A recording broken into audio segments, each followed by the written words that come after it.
This is ESBR Boxing. I'm delighted to be joined by Anthony Crolla in Belfast. When was the last time you were here? The last time I was here was not too long ago. I had a lad fight in, and then I worked the TV. Pierce O'Leary was on the card. It was at the SSC. Yeah. Frank Warren in Queensborough. So it wasn't long ago, really. It was about 3 months ago or something like that. I love Belfast, genuinely. It's one of my favourite cities. Not too dissimilar from weather-wise, I suppose. Yeah, from Manchester. Yeah, all the way from home. But no, I do think it's a proper fight city, and it's good. Always a few good fights, a few good pints of Guinness. I'll be happy. Where are you going for your pint of Guinness? Just Google across the road. Is it? Yes, I've been in there a few times. But someone just told me about one called Maddie's. Yeah. What's it? It's very good. Yeah. So I might sneak off for a few pints there. I'll see. But I'm doing a bit of a Q&A with Chris and Paulie later. So that might get sneaked in there as well. So, but professional, because obviously I'll have a little shake out with Robbie and stuff like that. Obviously weigh-in tomorrow. So yeah, all good. Absolutely, yeah. I mean, it's obviously Robbie fighting on the card. Tough fight. Absolutely. As they said. No, listen, it's a tough fight, and I think it's very much what pro boxers are about.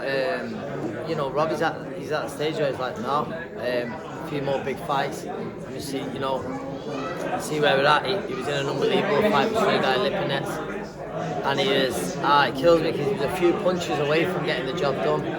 It was an unbelievable fight, and I think now, we've had a little bit of time together. We've watched him. Fortuna's a good fighter, as we know. He's a very good fighter, so it's a tricky fight, but it's one that we believe we can come through. Do you know what I mean? And where do you think this sends you? Say you get the job done. That's what, as Paulie and Chris were saying, these are the 50-50 fights that, let's be honest, all boxing fans do want to see. But, win and the sky's the limit. 2025 could be a big year. Yeah, no, absolutely. It comes off that. Obviously, I always talk the Lipinets rematch because of how good the first fight was. But then there's some good fights domestically, isn't there? Around that weight. And Robbie's a big name. And listen, he beats Fortuna. He's right in the frame for some big fights. He really is. He looks well in the gym. Really happy with him. How camp's gone. And I'm looking forward to it. But listen, I think there's a few more big nights in Robbie Davies Jr. Yeah. You mentioned some there in the UK, we have a lot of good fighters at 140 as well. Some of those names, like your likes of Adams and Dalton Smith. So are they? Well, of course, I think they're two lads who run. Dalton sort of looks on the verge of a world title shot. Obviously, Jack and stuff like that. I think Azhan, his old gym mate, so that one happened. Like him and Shane have a good relationship as well. But there's plenty of names, around the 140 mark and stuff where I think there could be. But listen, even on the world stage as well. Do you know what I mean? There's some big fights out there for Robbie. Obviously, he's got to win Friday night. So looking away now, just at kind of the wider boxing landscape at the minute, it's kind of been. There's been talk of this big card in February that perhaps Daniel Dubois and Anthony Joshua rematch, but it seems that might not take place. Seems unlikely, doesn't it? That seems unlikely. I've literally, as a mate was giving me a lift there, I was looking, and then I saw two names. Obviously, Joseph Parker got mentioned. Andy Lee said to be ready, and does Joseph Parker deserve a title shot? Yeah, of course. And then I've even seen Fabio Wardley's name's been mentioned. I don't know, is that true? But listen, we'll see. It's what's it called? It looks unlikely AJ ready for February. So Daniel Dubois, entitled to defence another domestic showdown. And listen, last time out Fabio looked frighteningly powerful, didn't he? So I'm pretty sure that won't go the distance then too. Do you think that's the right call, maybe for Joshua not to have that fight? Do you think it would have been too quick a turnaround, given how the fight played out at Wembley? It's an hard one, right? Because I think I'm a massive Andy Joshua fan. Forget about all the boxing stuff. He's inspired a generation. He's done amazing things for British boxing, and I don't think he has to fight anymore. I really don't. If he is to carry on and he wants to win a world title again, the Daniel Dubois fight's probably the only real fight there, isn't it? And you're thinking, I think Dubois is getting better. So I think if you are going to fight, the sooner the better.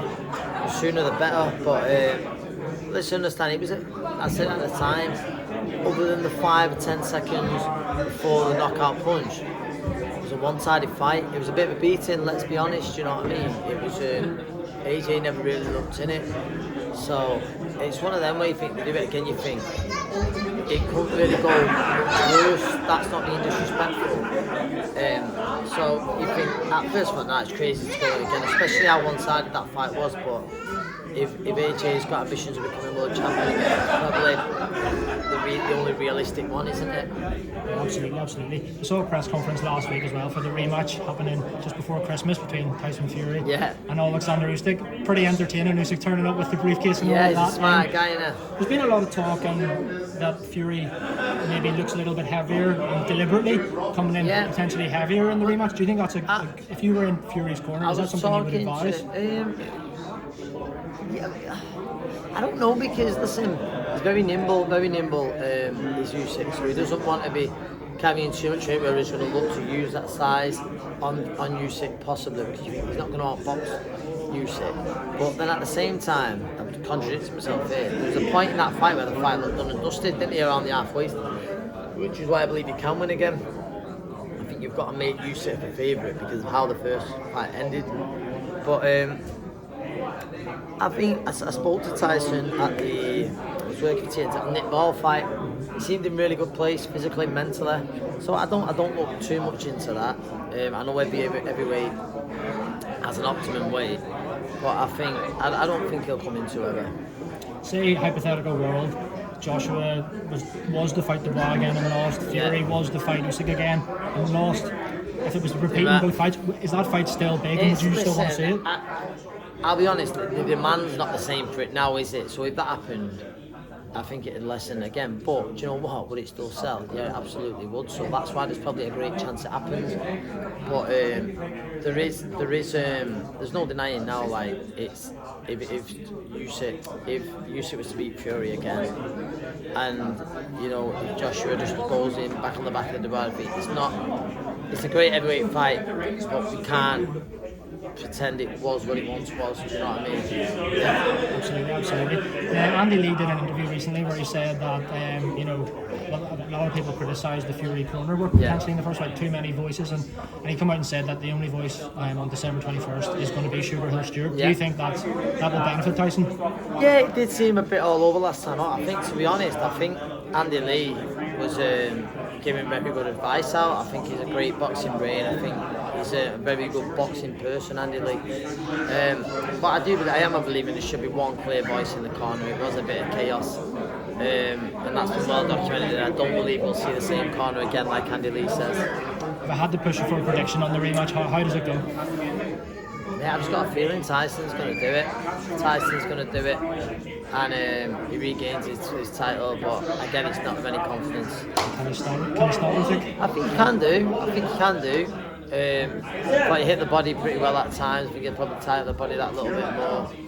But I don't think he will stop him. Well, Anthony Crolla, thanks very much for your time as always. Thanks, enjoy the rest of your time in Belfast. Enjoy the Guinness and good luck on Friday. See you later. Thank you.